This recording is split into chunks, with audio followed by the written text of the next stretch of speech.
Assalamualaikum warahmatullahi wabarakatuh. Selamat pagi semuanya.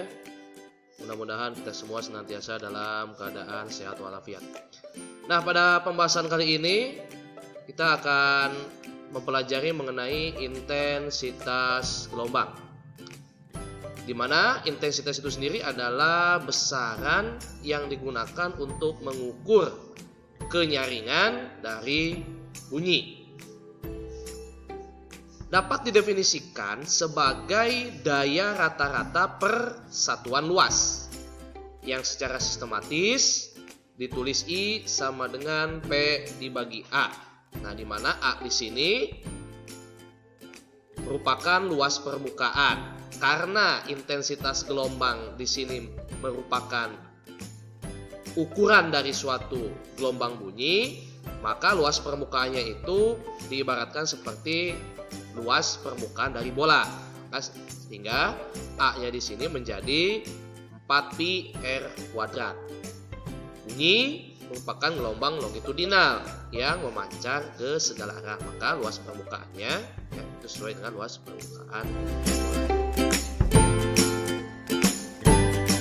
Perbandingan intensitas di setiap titik pada jarak tertentu dapat dinyatakan dalam bentuk persamaan berikut. I2 per I1 nilainya itu sama dengan R1 kuadrat dibagi R2 kuadrat. Jadi bisa dilihat di sini bahwa intensitas bunyi itu berbanding terbalik dengan jarak. Artinya semakin jauh dari sumber gelombang bunyi, maka akan semakin kecil intensitas gelombang yang bisa kita rasakan. I1 di sini adalah intensitas bunyi di titik A atau di tempat A atau di kota A, ya, bebas saja di sini. Kemudian I2 adalah intensitas bunyi di titik B. Ya, ini boleh diganti lah jadi IA, IB boleh ya, tapi Bapak di sini nulisnya biar supaya mudah diingat yaitu I1 dan I2. Kemudian R1 adalah jarak tempat A dari sumber bunyi. R2 adalah jarak titik B dari sumber bunyi. Nah, untuk lebih jelasnya kita pelajari contoh soal yang berhubungan dengan intensitas gelombang. Seorang pengamat di kota A mendengar gempa. Berarti ini titik episentrumnya ada di kota A dengan intensitas 6 dikali 10 pangkat 5 watt per meter persegi yang jaraknya itu 10 meter dari pusat gempa.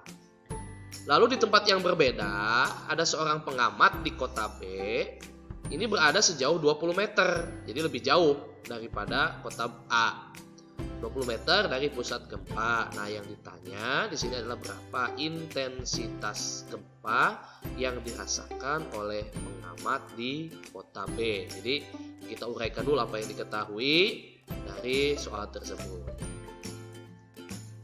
Nah, yang diketahui I1-nya karena ini di kota A gitu ya. 6 kali 10 pangkat 5 watt per meter persegi. Jarak lokasi A dari pusat gempa 10 meter. R2 itu adalah 20 meter. Lalu yang ditanyakan itu adalah I2-nya berapa. Nah, penyelesaiannya. Nah, ini rumus umumnya ya. Rumus umum atau rumus bakunya tadi I2 per I1 sama dengan R1 kuadrat dibagi R2 kuadrat. Lalu kita substitusi apa yang sudah diketahui I2 yang ditanya. I1 adalah 6 kali 10 pangkat 5. Satuannya nggak usah dituliskan di dalam penyelesaian. Sama dengan R1-nya tadi 10 di pangkat 2. Hati-hati jangan ketinggalan pangkat 2-nya bukan dikali 2. Ya, dibagi R2 pangkat 2 artinya 20 di pangkat 2. Hingga turun lagi ke bawah. I2 sama dengan 6 kali 10 pangkat 5 sama dengan 10 kali 10 100. 20 dikali 20 adalah 400. Nah, kelanjutannya di samping di sini. Nah, ini tetap sama ya. Sama dengan 100 dibagi 400. Lalu 100 dibagi 400 nolnya kita coret. Nah, nolnya kita coret jadi 1 per 4. Lalu kita kali silang ya. Yang 4 dikali dengan I2 berarti jadi 4I2. Kemudian yang 6 kali 10 pangkat 5 dikalikan dengan 1. Jadi kali silang ya. Ini kali ke sini, ini kali ke sini ya. Berarti sama dengan 6 kali 10 pangkat 5 dibagi 4. Jadi berarti kita tinggal bagi saja 6 dibagi 4, maka nilainya adalah 1,4. 25 dikali 10 pangkat watt per meter persegi. Ini intensitas bunyi yang didengar oleh pengamat di kota B. Nah, dari sini kita bisa ambil kesimpulan bahwa semakin jauh ya posisi seorang pengamat dari pusat gempa, maka intensitas gelombang yang dirasakannya semakin kecil. Pengamat di kota A merasakan gempa sebesar 6 kali 10 pangkat 5, tetapi pengamat di kota B mendengar gempa yang jauh lebih kecil intensitasnya, yaitu 1,25 kali 10 pangkat 5.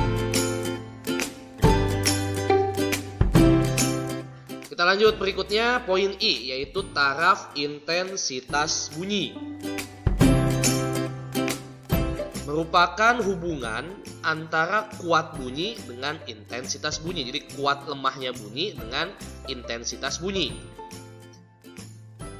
Telinga manusia merupakan suatu detektor atau pengenal bunyi yang sangat peka, sehingga mampu mendengar bunyi dalam selang intensitas yang sangat lebar.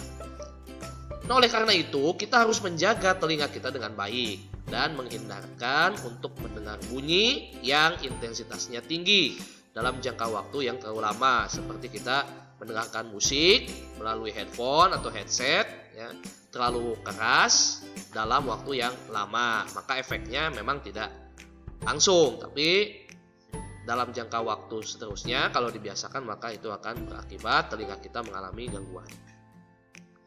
Nah, intensitas bunyi terendah yang masih mungkin dapat didengar telinga manusia itu disebutnya intensitas ambang pendengaran, yang besarnya 10 kali pangkat min 12 watt per meter persegi. Lalu intensitas bunyi tertinggi yang masih mungkin dapat didengar oleh telinga manusia tanpa kita merasakan sakit, yaitu sebesar 1 watt per meter persegi, yang disebutnya intensitas ambang perasaan.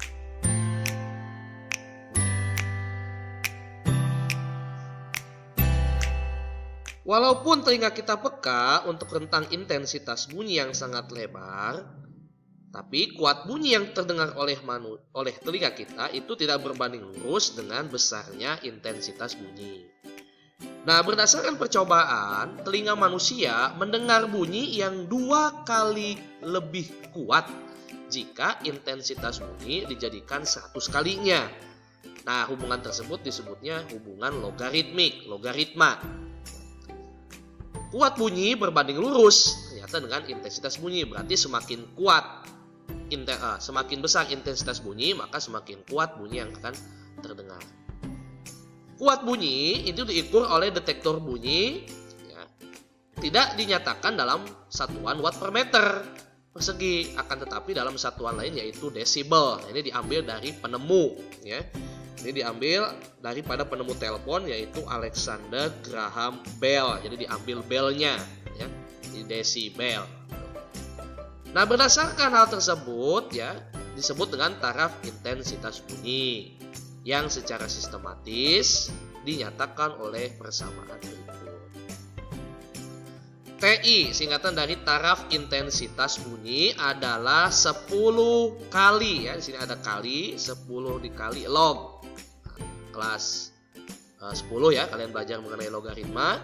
10 dikali log I dibagi I0. I itu apa? I itu adalah intensitas bunyi, watt per meter persegi. Kemudian I0-nya adalah intensitas ambang pendengaran ya. Ini yang dimiliki oleh manusia, yang besarnya itu 10 kali pangkat min 12 watt per meter persegi.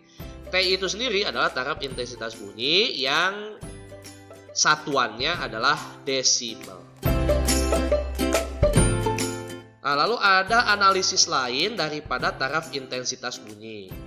Apabila ada N buah sumber bunyi yang identik, maka taraf intensitas totalnya adalah TI2 sama dengan TI1 ditambah 10 log N. Ini misalnya kalau dalam suatu tempat ya ada trompet ya yang identik, yang sama, misalkan ada 100 trompet dibunyikan bersamaan. Nah, berapa besar taraf intensitas totalnya? Nah, itu yang dimaksud dengan analisis dari rumus tersebut. Lalu analisis yang berikutnya, jika bunyi didengar di dua titik yang berbeda jaraknya, maka taraf intensitas di titik kedua adalah, jadi ini ada hubungannya dengan jarak, ya.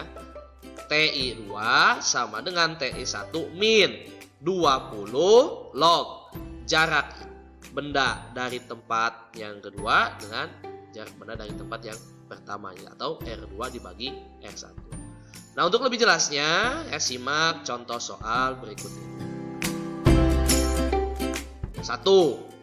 Taraf intensitas bunyi yang dihasilkan sebuah trompet. Jadi satu trompet itu 50 desibel. Nah, yang ditanya berapa taraf intensitas bunyi yang dihasilkan 100 trompet yang sama yang dibunyikan secara bersamaan. Apakah ini dikali, ya, 50 dikali 100, ya? Tidak, tentu tidak, karena tadi ada rumus umumnya. Kemudian yang kedua, taraf intensitas bunyi sebuah mobil pada jarak 20 meter adalah 60 desibel. Tentukan taraf intensitas mobil tersebut pada jarak 200 meter. Jadi yang tadinya 20 meter sekian, kemudian jarak 100 meter sekian. Apakah ini juga dikali? Ya, tentu tidak, karena tadi ada analisisnya masing-masing. Nah, kita jawab nomor 1 dan nomor 2. Nomor 1, diketahui TI1 50 desibel, N-nya 100, ditanyakan TI2 sama dengan berapa? Maka jawab, masukkan rumusnya yang ada sumber identik.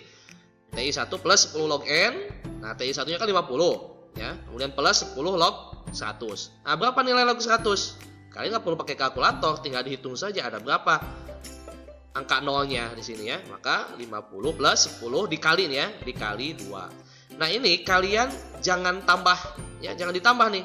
Tapi dikali dulu 10-nya dengan 2, baru ditambah 50. Jadi salah kalau 50 ditambah 10 dikali 2. Nah, itu tidak memenuhi aturan. Sama dengan 50 tambah 20, ya, 20 itu 10 kali 2, ya, 50 tambah 20 jadi 70 desibel. Jadi bukan berarti kalau satu trompet 50 desibel 100 trompet berarti dikali 50 dikali 100. Oh, tidak, ya.